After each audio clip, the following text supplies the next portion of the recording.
Baik, salam sejahtera buat kita semua. Salam sehat. Hari ini kita akan belajar dan mencoba memahami persoalan yang terjadi di masyarakat seputar bantuan sosial. Pada video ini kita akan mencoba mengulas hal-hal yang menjadi pertanyaan di tengah masyarakat, yaitu seputar persoalan bansos. Nah, untuk video ini terkait dengan tanya jawab yang akan kita ulas. Ada sekitar 15 pertanyaan yang kita coba rangkum pada bagian pertama video tanya jawab seputar bantuan sosial. Ada banyak pertanyaan dan jawaban yang akan kita kemukakan, tapi untuk part pertama atau bagian pertama ini kita coba menyampaikan 15 pertanyaan dan jawaban atau solusi yang kita coba atasi atau kita kemukakan ketika ada hal-hal yang mungkin sekiranya sama di tengah persoalan bansos yang dihadapi oleh masyarakat.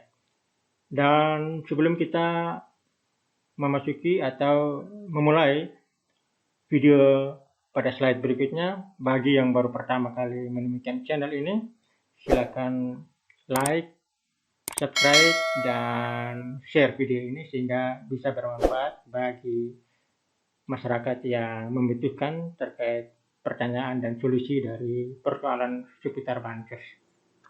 Oke, kita masuk kepada pertanyaan yang sering ditanyakan, yaitu apa itu bantuan sosial? Ini yang perlu harus kita ketahui atau masyarakat ketahui, bahwa berdasarkan Undang-Undang Nomor 14 Tahun 2019 mengenai bansos itu tentang pekerja sosial. Peraturan ini mengubah undang-undang. Jadi ada undang-undang sebelumnya, yaitu Undang-Undang Nomor 11 Tahun 2009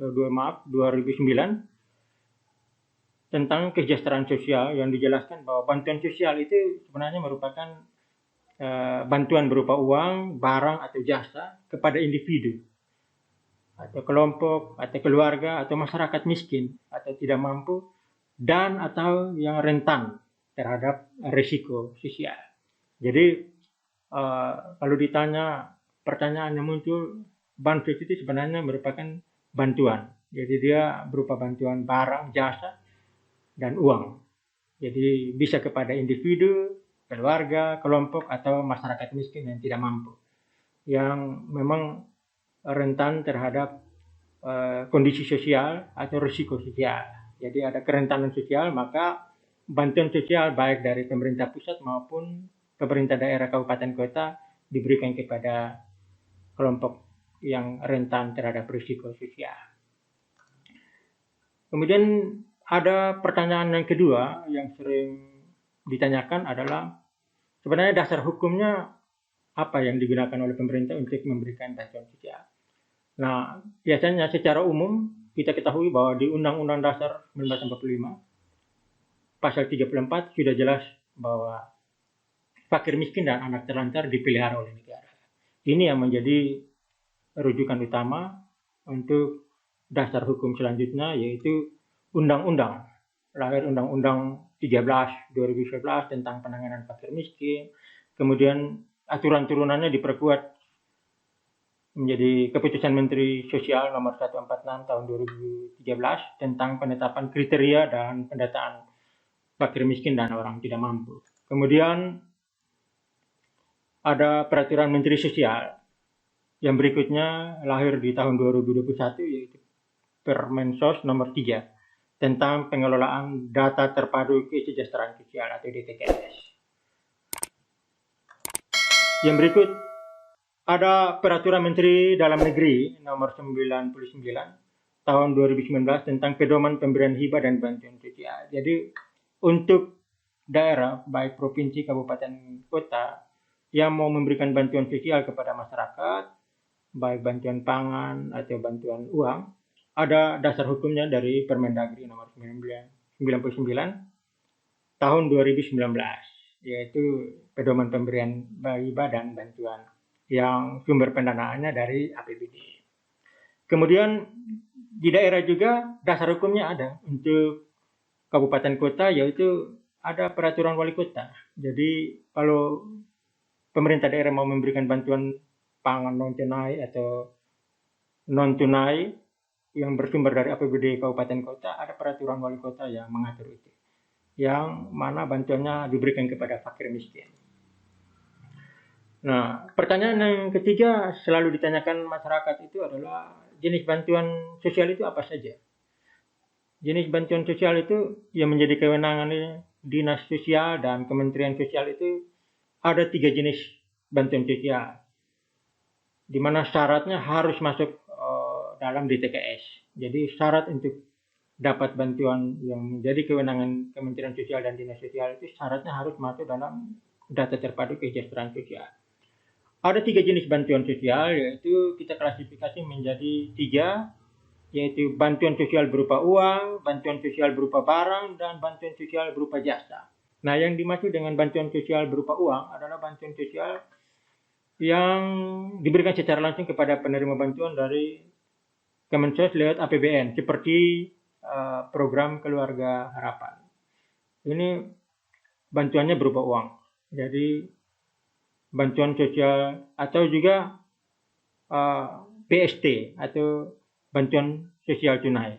Jadi yang berupa uang itu programnya untuk program Keluarga Harapan PKH dan BST itu berupa uang.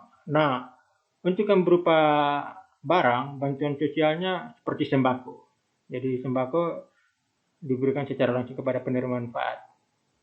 Jadi lewat Kemensos dalam APBN itu bantuan pangan non tunai.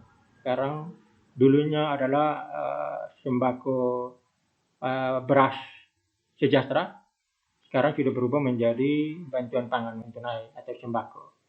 Nah, untuk di daerah kabupaten kota lewat dinas sosial dalam APBD mereka bisa menganggarkan dalam bantuan pangan non tunai daerah BPNTD. Kalau di pusat BPNT, maka untuk kabupaten kota programnya namanya bantuan pangan non tunai daerah. Nah, kita masuk kepada bantuan sosial yang ketiga atau berupa jasa adalah bantuan sosial yang disalurkan sesuai dengan ketentuan peraturan perundang-undangan. Contoh adalah jaminan kesehatan. Jadi bantuan jasa jaminan kesehatan dari Kemensos lewat APBN seperti kis gratis untuk fakir miskin atau umumnya diberi nomenklatur penerima bantuan iuran dan jaminan kesehatan atau PBIJK.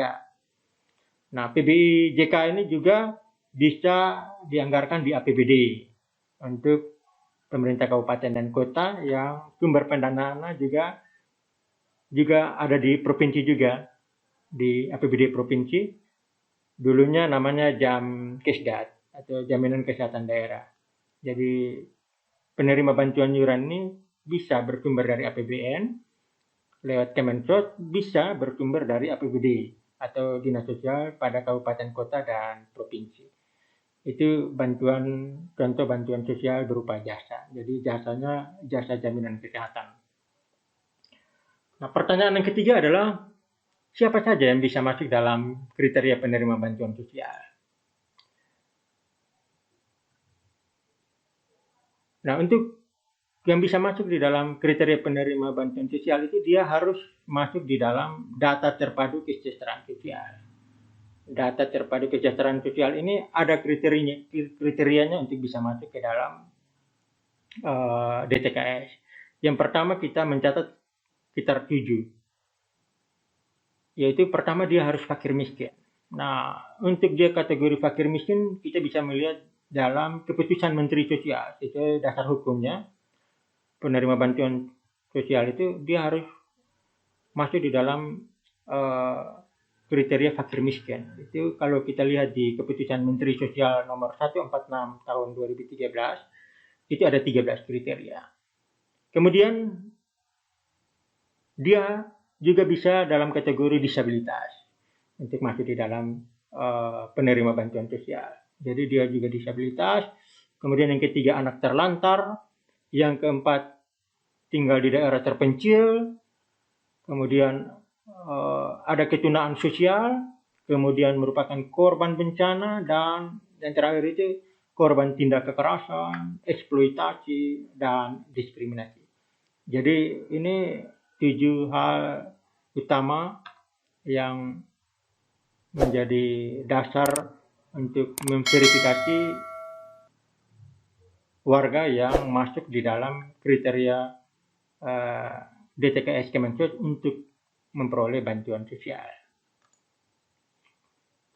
Kemudian pertanyaan yang keempat yang sering ditanyakan adalah, contohnya saya dari keluarga tidak mampu yang sulit memenuhi kebutuhan pokok sehari-hari, tetapi belum pernah mendapatkan bantuan dari pemerintah atau bansos. Bagaimana cara agar bisa memperoleh? Nah, berdasarkan Undang-Undang Nomor 13 2011 dan Permensos Nomor 3 Tahun 2021, semua program bantuan dan pemberdayaan pemerintah dalam rangka penanganan fakir miskin harus berdasarkan DTKS atau Data Terpadu Kesejahteraan Sosial. Nah, DTKS ini berbasis data kependudukan. Jadi di dalam DTKS ini ada semua data elemen biodata kependudukan warga. Nah, pada dasarnya pengusulan untuk masuk dalam DTKS ataupun pengusulan menjadi keluarga penerima manfaat atau KPM Bansos yang merupakan program reguler Kementerian Sosial, itu yaitu program bantuan sosial sembako, PKH atau PBI, penerima bantuan iuran, merupakan kewenangan pemerintah daerah, kabupaten kota bersama pemerintah lingkup terkecil yaitu desa atau kelurahan. Artinya, setiap lurah atau juga kepala desa dapat mengusulkan warga yang tidak mampu dan membutuhkan di wilayahnya untuk masuk di dalam DTKS sehingga dapat mengakses bantuan sosial. Jadi usulan untuk masuk dalam DTKS ini usulannya dari bawah, dari lurah atau kepala desa ke pemerintah kabupaten kota lewat dinas sosial. Jadi caranya seperti itu, kita ke kelurahan atau desa untuk kita didata di situ lewat aplikasi 6NG sehingga masuk dalam aplikasi dan dikirim ke dinas sosial kabupaten kota sebelum dikirim ke Kementerian Sosial untuk ditetapkan sebagai penerima bantuan lewat DTKS yang telah ditetapkan. Nah, apabila ada warga yang merasa kurang mampu dan membutuhkan akses bansos namun belum masuk dalam DTKS atau sudah ada di dalam DTKS namun belum pernah diusulkan untuk mendapatkan bansos, dapat melaporkan diri melalui unit pemerintah terkecil, ya, dalam hal ini RT, RW atau kepala dusun atau lurah, agar dapat diusulkan sebagai KPM penerima bansos. Apabila pengusulan sudah dilakukan, dari kelurahan selanjutnya akan ada kunjungan, seperti yang sudah saya jelaskan. Jadi setelah diusulkan ke kelurahan, nanti ada kunjungan dari dinas sosial ke rumah dalam rangka verifikasi kelayakan keluarga tersebut sesuai kriteria yang telah ditetapkan oleh Mensos. Nah, pengesahan akhir dilakukan setiap menjelang periode penyaluran bansos dan merupakan kewenangan menteri. Jadi kewenangan untuk menetapkan dia masuk dalam DTKS setelah diinput di aplikasi SIS pada kelurahan ataupun desa, itu penetapannya merupakan kewenangan dari menteri, dalam hal ini Menteri Sosial. Nah, seorang yang dinyatakan sah sebagai keluarga penerima manfaat atau KPM apabila data-data usulan telah melalui proses validasi dan terverifikasi layak menjadi penerima bansos atau lewat aplikasi terbaru yaitu Usul Sanggah dengan menggunakan HP. Jadi untuk tahun 2021 sejak tanggal 17 Agustus tahun 2021, Kemensos telah meluncurkan aplikasi baru yaitu Usul Sanggah yang kita bisa usul secara mandiri, di mana masyarakat dapat mengusul secara mandiri dan menyanggah penerima bantuan yang tidak layak dapat bansos. Jadi warga bisa nonton dalam YouTube yang sudah saya buatkan di alamat YouTube ini. Nah, untuk mekanisme pendaftaran fakir miskin dalam masuk dalam DTKS itu alurnya bisa lihat di slide ini. Jadi pertama, calon keluarga penerima manfaat atau fakir miskin datang ke desa atau kelurahan. Dari desa mengusulkan dan mengadakan muskal atau musyawarah kelurahan. Hasil muskal ini dikirim ke dinas sosial. Nah, dari dinas sosial ini dilakukan verifikasi data pendaftaran dan melakukan kunjungan ke rumah. Ini dari Dinas Sosial melakukan kunjungan ke keluarga calon yang masuk di dalam DTKS.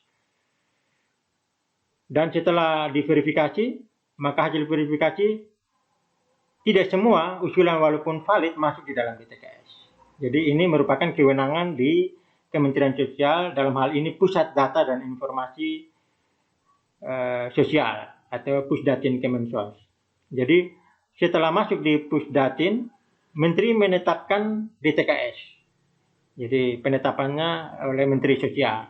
Jadi setelah dari Bupati Wali Kota kirim ke Menteri Sosial akan menetapkan setelah melakukan verifikasi. Nah, setelah masuk dalam DTKS, data DTKS ini bisa dipakai oleh lembaga di daerah maupun lembaga pemerintah dan kementerian lainnya. Misalnya untuk memperoleh bantuan listrik yang 450 watt untuk fakir miskin, dasarnya adalah DTKS. Atau menerima bantuan STB, set top box untuk peralihan TV analog ke digital untuk fakir miskin. Dasar pemberian STB kepada fakir miskin yang punya televisi sehingga bisa mengakses layanan televisi digital harus mempunyai alat namanya STB, set top box. Nah, set top box ini dasar pemberiannya adalah DTKS. Jadi DTKS ini tidak sekedar untuk menerima bantuan, tapi juga dipakai oleh kementerian atau lembaga lainnya akan memberikan bantuan kepada masyarakat miskin.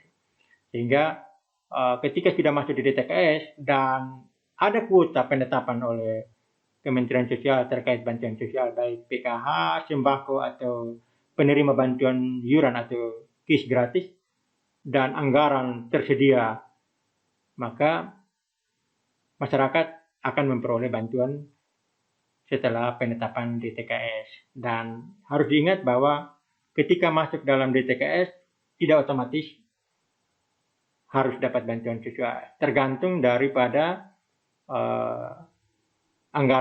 ketersediaan anggaran negara dan kuota yang ditetapkan oleh Kementerian Sosial untuk setiap kabupaten kota di seluruh Indonesia. Kemudian pertanyaan kelima, bagaimana cara mengetahui secara pasti apakah saya masuk dalam DTKS dan status kepesertaan bantuan sosial saya? Nah, untuk status keberadaan data seorang dalam DTKS, kepesertaan bansos dapat diketahui dengan cara menanyakan langsung. Jadi kita bisa langsung ke kantor lurah atau desa atau ke dinas sosial kabupaten kota setempat sesuai alamat KTP. Atau juga kita bisa cek di HP lewat website aplikasi cek bansos, yaitu cekbansos.kemensos.go.id atau dtks.kemensos.go.id atau bisa ikuti tutorial. Jadi kita sudah siapkan tutorialnya bisa dilihat. Nah, pertanyaan yang keenam adalah bagaimana cara mendaftar PKH dan siapakah sebenarnya keluarga yang dapat masuk menjadi penerima program Keluarga Harapan atau PKH. Perlu diketahui bahwa sasaran PKH merupakan keluarga miskin yang rentan dan terdaftar dalam data terpadu kesejahteraan sosial serta memiliki komponen kesehatan, pendidikan, dan kesejahteraan sosial. Jadi PKH ini sasarannya adalah komponen-komponen yang terkait dengan kesehatan, pendidikan, atau kesejahteraan sosial. Nah, kriterianya adalah pertama, ibu hamil atau menyusui. Kemudian, anak berusia 0 sampai dengan 6 tahun. Kemudian yang ketiga adalah anak SD atau madrasah ibtidaiyah atau sederajat. Kemudian anak SMP atau madrasah sanawiyah atau sederajat. Kemudian anak SMA atau madrasah aliyah atau sederajat. Yang keenam adalah anak usia 6 sampai 21 tahun yang belum menyelesaikan wajib belajar 12 tahun. Yang ketujuh adalah lanjut usia yang tinggal dalam keluarga mulai dari usia 70 tahun. Usianya mulai dari 70 tahun ke atas. Di bawah 70 tahun tidak bisa. Kemudian yang kedelapan adalah penyandang disabilitas berat. Nah, 7 kategori ini yang diutamakan dalam sasaran untuk pemberian bantuan program keluarga harapan. Nah, jika tidak memiliki salah satu komponen di atas, walaupun masuk dalam keluarga miskin dan atau rentan, tidak bisa menjadi peserta PKH. Jadi, jika tidak memiliki salah satu komponen dari 8 yang sudah kami uraikan di atas, maka tidak bisa menjadi peserta PKH. Nah, untuk informasi mengenai mekanisme calon peserta PKH atau calon penerima program keluarga harapan dapat dilihat di alamat website ini, atau bisa dilihat pada mekanisme slide ini. Jadi kita bisa lihat di alamat website pkh.kemensos.go.id, dan untuk mekanismenya seperti ini. Jadi dari keluarga miskin mendaftarkan diri ke desa kelurahan. Kemudian dari sini, dari desa atau kelurahan, pendaftaran dilanjutkan ke dinas sosial. Setelah itu bupati menyampaikan hasil verifikasi ke Menteri Sosial melalui gubernur. Dan setelah dari kabupaten kota ke Kemensos masuk dalam penetapan DTKS. Nah, setelah penetapan DTKS, maka pada Direktorat Jenderal Perlindungan dan Jaminan Sosial melalui Direktorat Jaminan Sosial Keluarga itu diadakan kegiatan validasi untuk mencocokkan data KPM yang memenuhi kriteria. Kemudian yang terakhir adalah dikeluarkan keputusan untuk penerima bantuan program keluarga harapan, di mana ada 2 hal yang harus diperhatikan, yaitu kewajiban dan hak. Jadi yang pertama, kewajiban itu memeriksa kesehatan keluarga, mengikuti belajar mengajar, mengikuti kegiatan kesejahteraan sosial, mengikuti kegiatan F2K2. Nah, haknya adalah setelah ditetapkan sebagai penerima program PKH, haknya adalah mendapat bantuan PKH. Sudah pasti mendapat bantuan sosial PKH. Kemudian penerima manfaat itu akan mendapat pendampingan dari pendamping sosial PKH. Kemudian pelayanan fasilitas kesehatan, pendidikan atau kesejahteraan sosial sesuai dengan sasaran yang ditetapkan. Dan mendapat program bantuan komplementer. Komplementer misalnya dapat bantuan sembako dari BPNT. Ini 6 mekanisme yang harus dilalui dari seorang calon keluarga penerima manfaat sampai ditetapkan sebagai penerima program keluarga harapan. Kemudian pertanyaan yang ketujuh yang sering ditanyakan, hasil cek bansos saya mendapatkan bansos PBI, tetapi kenapa saya tidak pernah menerima dananya? Nah, perlu diketahui bahwa penerima bantuan iuran atau KIS gratis atau BPJS gratis, itu namanya penerima bantuan iuran, adalah peserta jaminan kesehatan bagi fakir miskin dan orang tidak mampu sebagaimana diamanatkan oleh Undang-Undang Sistem Jaminan Sosial Nasional atau SJSN yang iurannya dibayar oleh pemerintah sebagai program peserta program jaminan kesehatan. Nah, bantuan iuran ini tidak diterima. Jadi fakir miskin tidak menerima bantuan iurannya, tetapi melainkan dibayar langsung oleh Kementerian Kesehatan kepada BPJS Kesehatan. Sehingga penerima bantuan jaminan kesehatan atau KIS gratis itu dapat menggunakan kepesertaan jaminan kesehatan tersebut untuk memperoleh layanan kesehatan di fasilitas kesehatan sesuai aturan yang berlaku. Nah, pertanyaan ke-8 yang sering ditanyakan adalah bagaimana melaporkan penerima bantuan sosial baik sembako, PKH, BST, yang tidak tepat sasaran. Nah, ini yang sering terjadi akhir-akhir ini, bahwa penerima bantuan sosial itu tidak tepat sasaran atau orang yang tidak layak menerima tapi dapat bantuan sosial. Nah, jika Anda menemukan penerima bantuan program yang dinilai mampu dan tidak layak mendapatkan bantuan sosial, Anda dapat melaporkan ke pendamping bansos, pemerintah daerah, kecamatan, atau kelurahan atau desa, atau bisa langsung ke dinas sosial di kabupaten kota dengan menyertakan identitas, alamat terlapor, serta bukti-bukti yang jelas agar dapat ditindaklanjuti.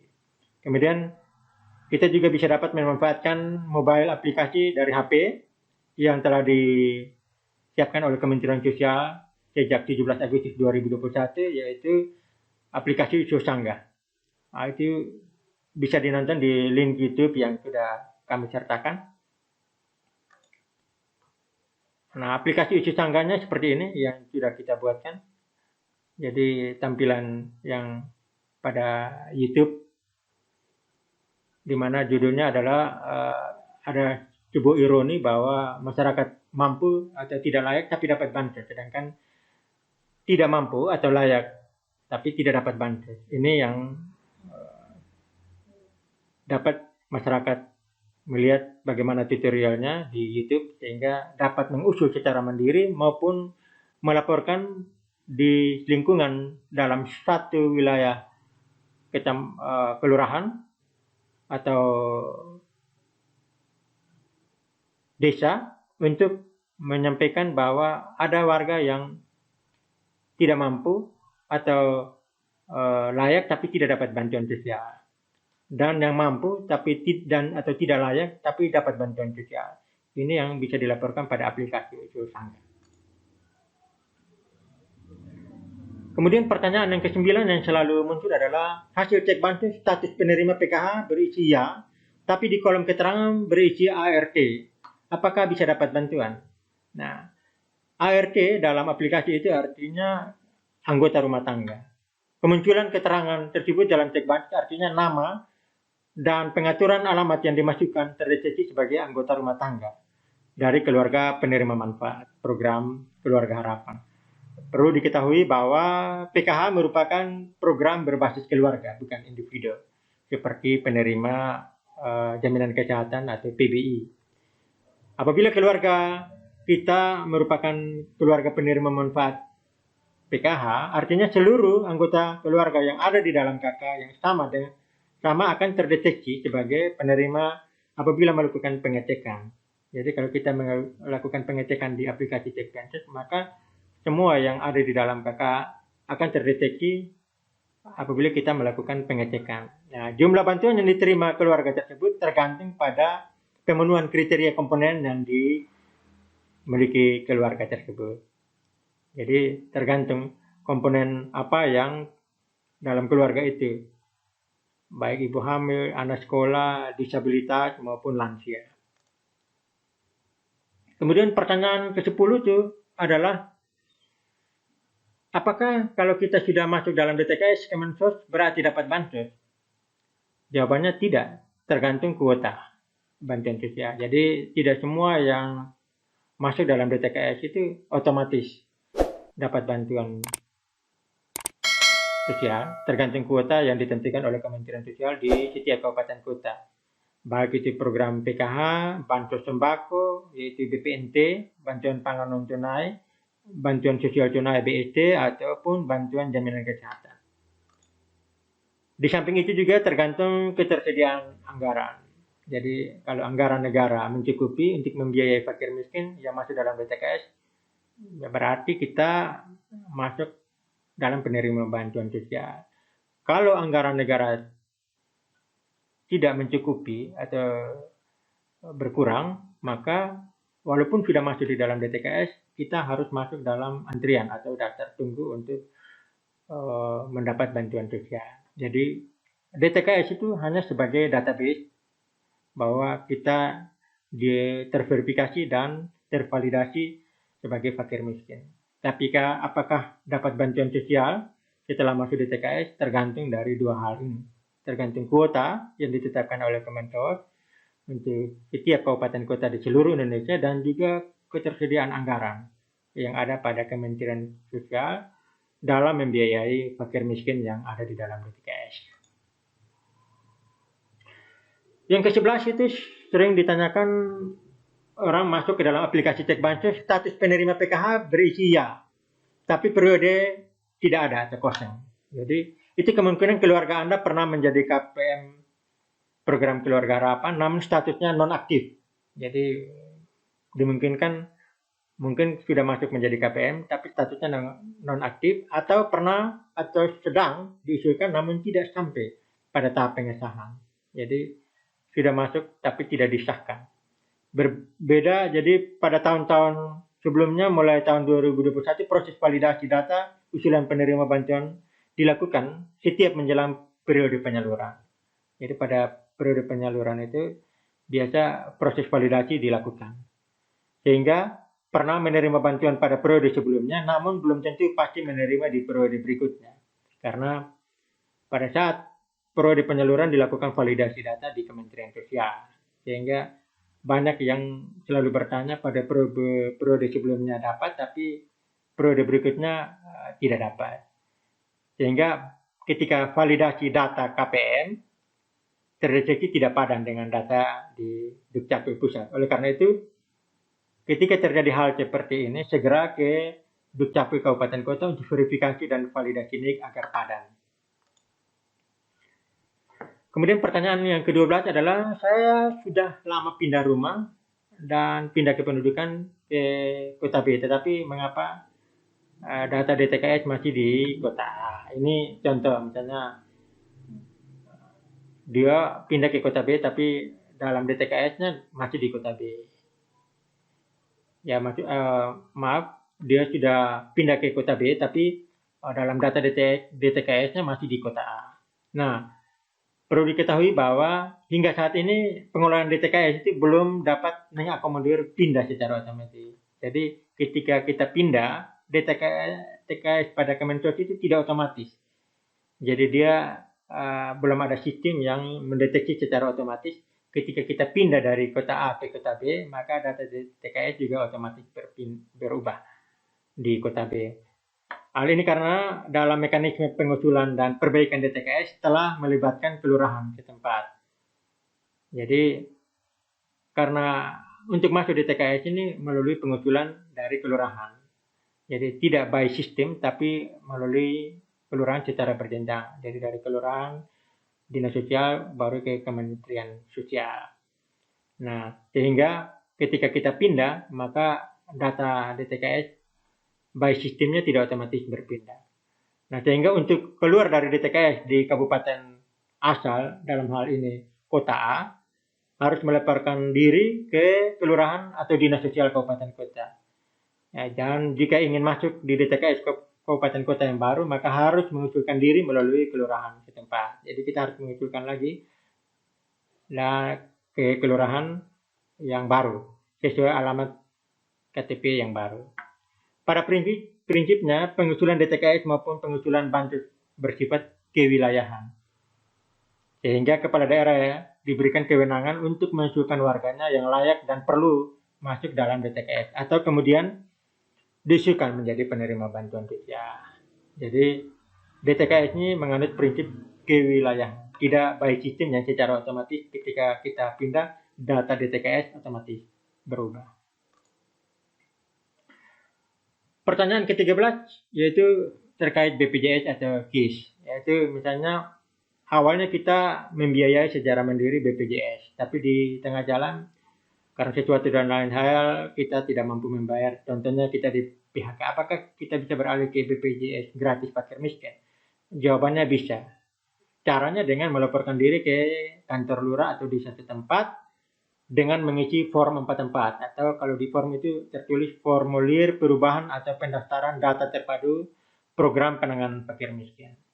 Jadi lebih dikenal secara familiar adalah form 44. Kenapa dikatakan form 44? Karena ada 44 pertanyaan pada form itu yang mendeskripsikan warga atau orang itu benar-benar fakir miskin atau tidak dengan terdeskripsikan dalam form 44. Atau cara berikut yang diluncurkan oleh Kementerian Sosial lewat aplikasi pada HP, yaitu Cek Bantu pada menu usul sanggah yang sudah saya jelaskan di slide awal yang bisa di-download di Play Store.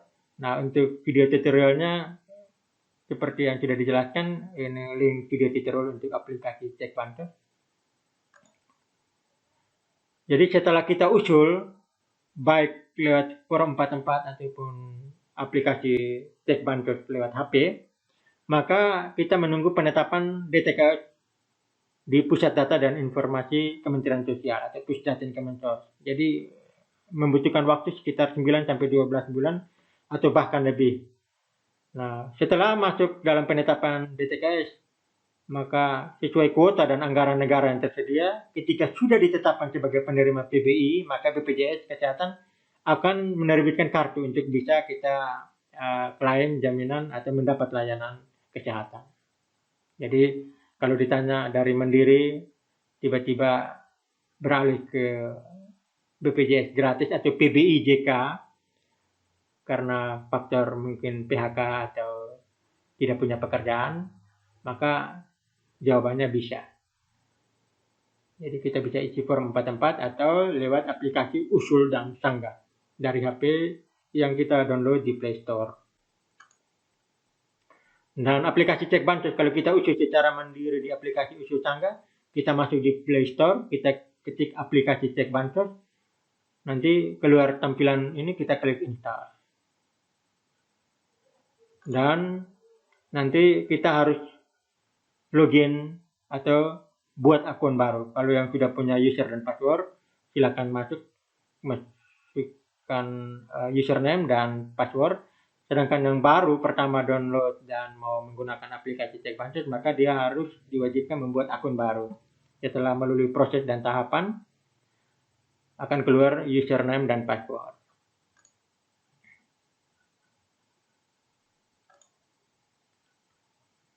Tampilan pada HP seperti ini. Kalau untuk Usul Sangga aplikasi cek bansos, ini tinggal kita masukkan username dan password, kemudian login. Pertanyaan yang berikut yaitu, apakah saya bisa terima bansos sepanjang hidup saya atau ada jangka waktunya? Nah, ini yang sering ditanyakan orang karena warga atau masyarakat selalu menganggap bahwa bantuan sosial itu kenapa berhenti atau saya tidak dapat lagi, atau apakah harus saya terima sampai meninggal atau mati. Pada prinsipnya bantuan sosial itu sebenarnya sifatnya itu stimulan atau cuma rangsangan saja terhadap kerentanan sosial. Jadi pemerintah memperhatikan bahwa ada masyarakat yang fakir miskin terverifikasi dan masuk dalam BTKS yang rentan sosial. Sehingga dengan memberikan stimulan atau rangsangan, diharapkan kebutuhan dasar hidupnya bisa terpenuhi, sehingga kehidupan untuk mencari nafkah atau uang yang dia peroleh bisa dipakai untuk kebutuhan lain. Jadi pada prinsipnya pemerintah memberikan rangsangan pada kebutuhan dasar hidupnya. Nah, ketika dia diberikan bantuan sosial, itu ada jangka waktu, ada periode waktu tertentu. Dan ketika warga itu sudah bisa mandiri, jadi setelah diberikan bantuan sosial dengan jangka waktu tertentu, ketika dia sudah mandiri dan bisa menghidupi diri sendiri maupun keluarganya, maka setelah diverifikasi oleh pihak kelurahan atau desa dan dinas sosial dan dinyatakan sudah tidak layak lagi menerima atau sebagai penerima bantuan sosial, maka dia tidak akan masuk lagi dalam DTKS sebagai penerima bantuan sosial. Atau ada keputusan lain seperti misalnya keputusan Menteri Sosial yang mengatur terkait graduasi atau meninjau kembali penerima bantuan sosial sehingga dilakukan verifikasi untuk dihilangkan atau dihapus sebagai penerima bantuan sosial. Jadi ada mekanisme, ada keputusan yang biasanya dikeluarkan oleh Menteri Sosial terkait graduasi penerima bantuan sosial. Sehingga setelah graduasi, maka secara otomatis bantuan sosial tidak diterima lagi dan bisa digulirkan kepada fakir miskin lain yang masuk di dalam DTKS. Yang terakhir adalah yang terjadi pada akhir-akhir ini adalah saldo bantuan sosial masih nol. Bagaimana solusinya? Nah, saat ini beberapa keluarga penerima manfaat yang uang bantuan tunai PKH-nya belum masuk ke rekening alias masih nol. Hal ini juga terjadi pada KPM yang sembako atau GPNT. Jadi juga sering terjadi dalam beberapa bulan terakhir, bahkan dari tahun lalu 2021 sering saldo nol. Begitu juga KPM yang mendapat BST juga belum cair juga. Sebenarnya di sini saya mencoba berikan penjelasan sederhana, bisa dilihat ada beberapa kemungkinan yang bisa kami sampaikan dan solusinya. Yaitu kemungkinan pertama adalah status kepesertaan KPM di program bantuan sosial sudah dihapus oleh Kementerian Sosial Republik Indonesia karena dinilai sudah tidak layak menerima bantuan sosial karena naik desilnya. Desil ini adalah skala kemiskinan. Jadi desil 1 sampai 4. Jadi dari desil 1 itu sangat miskin, terus rentan miskin dan hampir miskin. Nah, untuk kemungkinan status kepesertaan KPM di program bantuan sosial yang sudah dihapus, solusinya tidak ada. Karena ini merupakan ranah kewenangan dari Kementerian Sosial. Dan saat ini memang sedang ada perbaikan data di DTKS, sehingga memungkinkan beberapa KPM naik desilnya. Jadi yang tadinya desil 1 sampai 4 merupakan kategori masyarakat yang perlu dibantu atau masuk di dalam DTKS, ketika dia bergeser naik ke desil 5 dan seterusnya, maka otomatis KPM tersebut dihapus sebagai daftar peserta program bantuan sosial. Jadi yang bisa masuk di dalam program bantuan sosial adalah KPM yang masuk DTKS di desil 1 sampai 4. Ketika ada perbaikan data DTKS dan desilnya naik ke desil 5 dan seterusnya, maka itu bukan kewenangan dari Kementerian Sosial untuk memberikan bantuan sosial. Ketika desilnya sudah naik, maka KPM sudah dianggap mandiri dan mampu membiayai dirinya sendiri. Kemudian kemungkinan yang kedua adalah status kepesertaan di program bantuan sosial masih aktif, tapi ada kendala pada data KPM yang belum padan dengan DTKS, meskipun datanya sudah padan dengan data di Disdukcapil atau Dinas Kependudukan dan Catatan Sipil. Maka solusinya adalah cek ke operator SIG-NG di desa atau kelurahan untuk mencocokkan data antara di KK dan KTP dengan DTKS. Kemudian kemungkinan yang ketiga adalah status kepesertaannya di bantuan sosial masih aktif, data KPM sudah padan dengan DTKS tapi belum padan dengan data di Dinas Kependudukan dan Catatan Sipil. Solusinya adalah kita KPM datang ke Dinas Dukcapil untuk mengaktifkan nomor KK dan NIK. Jadi dipadankan, divalidasi di Dinas Dukcapil nomor KK dan NIK yang dimiliki saat ini. Bisa jadi meski sudah memperbarui data di KK dan KTP, tapi nomornya belum diaktifkan. Ini sering terjadi. Nah, jika ini yang terjadi, maka nomor KK dan NIK akan tercatat invalid. Ini yang sering muncul. Kemudian kemungkinan yang keempat adalah status kepesertaannya di program bantuan sosial masih aktif, data KPM sudah padan dengan DTKS dan Dinas Dukcapil, tapi data di bank belum padan.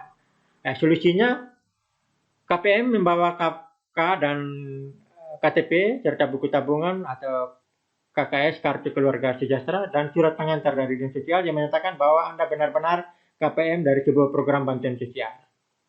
Lalu lakukan pengecekan data dari dokumen di atas dengan data di bank. Khusus pemilik rekening yang sebenarnya adalah pengurus atau pengganti dari KPM yang meninggal atau berhalangan tetap, sebaiknya minta didampingi oleh pendamping sosial yang bertugas di wilayah tersebut. Karena pengurus pengganti yang saat ini diakui adalah mereka yang merupakan keluarga inti dari keluarga penerima manfaat. Misalnya ayah, ibu, dan anak yang sudah diakui secara sah menurut hukum. Kemudian kemungkinan yang kelima dari penerima bantuan sosial saldo nol adalah status kepesertaan di program bantuan sosial masih aktif, data KPM sudah padan dengan DTKS dan Dinas Kependudukan dan Catatan Sipil, dan data di bank juga sudah padan, tapi masih saldonya nol. Maka solusinya adalah kita diharapkan menunggu. Kita bersabar sekitar 1-2 minggu karena proses penyaluran bantuan sosial dilakukan secara bertahap melalui beberapa termin. Jika ternyata masih kosong, segera lakukan cetak rekening koran di bank penyalur. Proses cetak rekening koran tidak bisa diwakilkan. Harus KPM itu sendiri, harus oleh pemilik rekening itu sendiri dengan membawa KTP, buku tabungan, dan KKS. Setelah melakukan cek rekening, segera melapor ke pendamping sosial yang bertugas di wilayah tersebut, atau juga kemudian kita dengan pendamping sosial kita melakukan rekonsiliasi dana bantuan sosial oleh pihak Kementerian Sosial Republik Indonesia dengan pihak Himbara. Jadi kita rekonsiliasi dengan Himbara di kabupaten kota atau di daerah yang masuk dalam grup himpunan bank negara atau Himbara adalah 4 bank yang masuk. Umumnya adalah bank-bank BUMN yaitu BRI, BTN, BNI, dan Bank Mandiri. Perlu diingat bahwa khusus bantuan sembako tidak bisa dilakukan cetak rekening koran. Tidak bisa dilakukan cetak rekening koran, tapi bisa dilakukan pengecekan saldo melalui agen bantuan sosial pangan sembako. Jadi bisa dicetak di e-warung atau agen BSP sembako dengan cetak truk cek sembako. Jadi di e-warung itu bisa kita cetak truk cek sembako saldo untuk mengecek ini. Jadi khusus untuk sembako kartu combo, kita ceknya di agen BSP atau agen e-warung.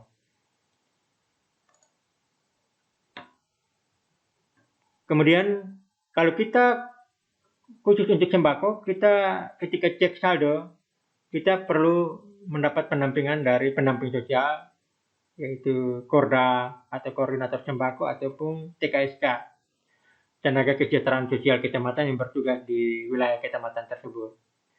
Nah, catatan yang harus diingat ketika kita cek saldo khusus untuk sembako adalah jika KPM PKH yang mengalami kendala pada bantuan sosial pangan sembako, temui pendamping sosial PKH.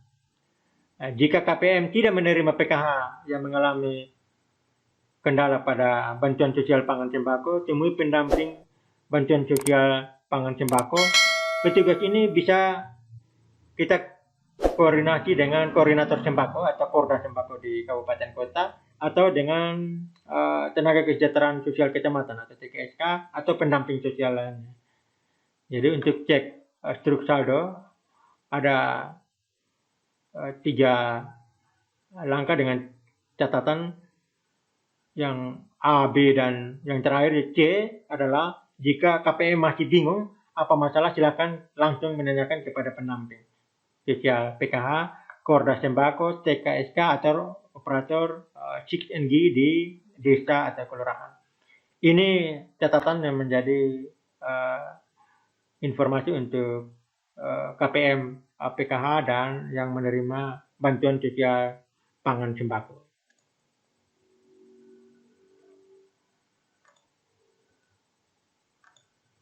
Ini mungkin 15 pertanyaan yang umum ditanyakan oleh KPM dan warga ketika mengalami kendala di lapangan terkait persoalan bantuan.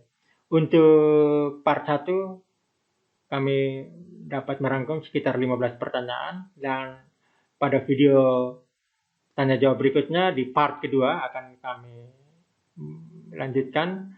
Dan terima kasih yang sudah menonton part pertama dari video tanya jawab seputar persoalan bantuan. Semoga bermanfaat, dan jangan lupa subscribe, like, dan share video ini sehingga dapat bermanfaat bagi keluarga penerima manfaat dan masyarakat lainnya. Terima kasih.